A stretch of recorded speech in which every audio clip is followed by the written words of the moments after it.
वाली बहू।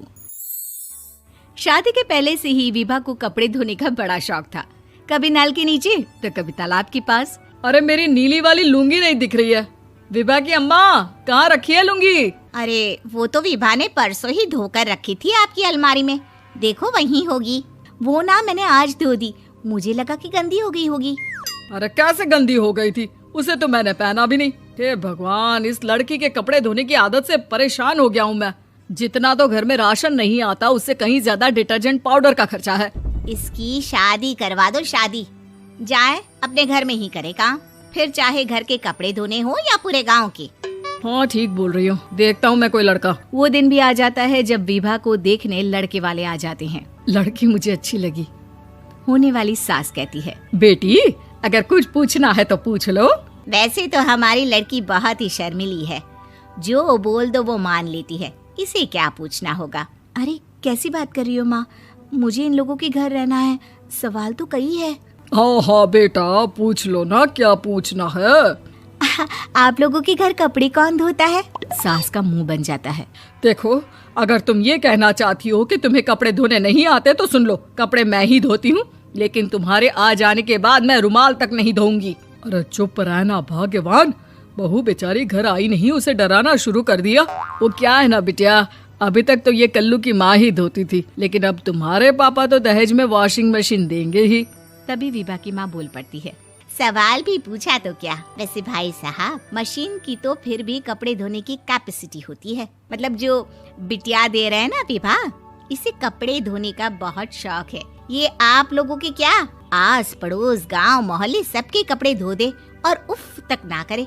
बाहर देखा नहीं आपने कितने कपड़े सूख रहे हैं? सब हमारी बिटिया ने ही तो धोए हैं। बस भी करो ना माँ, शर्म आ रही इतनी तारीफ सुनकर। और तो और एक दाग निकाल कर दिखाओ तो मान जाओ। हाँ अच्छा, माफ करना बेटा, मैंने गलत समझा। हमें तो रिश्ता बहुत पसंद है। और ऐसे जुड़ जाता है रिश्ता कपड़े धोने का शौक रखने वाली विभा का। उसकी शादी हो जाती है कोयला फैक्ट्री में काम करने वाले कल्लू के साथ। शादी के बाद अचानक विभा चिल्लाती हुई सास के पास आती है। सासू माँ, अरे सासू माँ कहाँ है आप? ये तो धोखा है, धोखा दिया आप लोगों ने मुझे। इसे ससुर के चक्कर के बारे में पता चल गया। अरे तो उसमें तुझे क्यों धोखा मिला है? अरे नल में पानी नहीं आता, कपड़े कैसे कब धुलेंगे?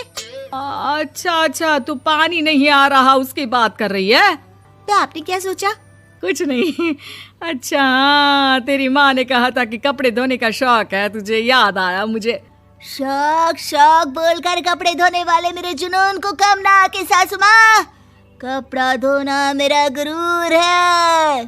तभी पति भी वहाँ आ जाता है। अभी मैंने इसे सनी देओल की फिल्म दिखाई है, उसी के डायलॉग मार रही है माँ। अच्छा सुन, साफ बता रही हूँ, पानी सुबह 4 से 6 और शाम को 10 से 12 आता है, समझी? विभा टाइमिंग सुनकर हैरान हो जाती है। ये क्या भूतों का मोहल्ला है? सुबह 4 बजे उठकर कौन कपड़े धोता है? 4 बजे टंकी में पानी जाता है, फिर सारा दिन धोना ना, किसने मना किया? अरे कैसी बात कर रही हैं? 200 लीटर की टंकी में कितने कपड़े धो लूंगी मैं, सुबह ही उठ जाऊंगी मैं। अब क्या था, विभा सुबह 4 से लेकर रात के 12 बजे तक कपड़े ही धोती रहती। एक रोज सास पड़ोस से निकलकर कहीं जा रही होती है कि साथ वाली कहती है, हाँ कल्लू की माँ, जरा ये बताओ कि 2 साड़ी है, 2 ब्लाउज और एक पेटीकोट और एक नाड़े वाला लंबा कच्छा। हाँ तो? अरे तो क्या, कितना लोगी धुलाई ये बताओ। धोबन दिख रहे हैं हम क्या? हमारे पति सरकारी नौकरी से अभी रिटायर हुए हैं और बेटा सुपरवाइजर है कोयला फैक्ट्री में। धोबन समझ रखा है हमें। हाय रे कल्लू की अम्मा, माफ कर दो, वो तो मोहल्ले में यही सब बता रहे थे कि तुमने बहू को कपड़ा धुलवाने के काम में लगा दिया है। सास को पड़ोसन की बात सुनकर गुस्सा आ जाता है। वो घर पहुंचती है जहां घर के बाहर ही इतने सारे कपड़े सूख रहे होते हैं जितने कि किसी धोबन के घर पर। अरे ओ कल्लू की दुल्हन, बाहर निकल। माँ जी यहीं आ जाओ, बाथरूम में चादर धो रहे हैं हम। अरे अभी हम धोते हैं, तुमको बाहर निकलो। ये आस पड़ोस वाले बोल रहे हैं कि हम बहू से कपड़े धुलवा कर उसे कपड़ा धोने वाली बना दिए हैं। अरे छोड़ो ना माँ जी, किन लोगों की बातों में आती हो? आस पास के लोगों का तो काम ही होता है कि वो किसी तरह सास बहू को लड़ा दे। बहू सारे घर के कपड़े धोती है, ये क्या कम है? बोलिए। सास को भी लग जाता है कि वो बहू का ये सनकीपन नहीं छुड़वा सकती, इससे अच्छा है कि खुद ही चुप हो जाए।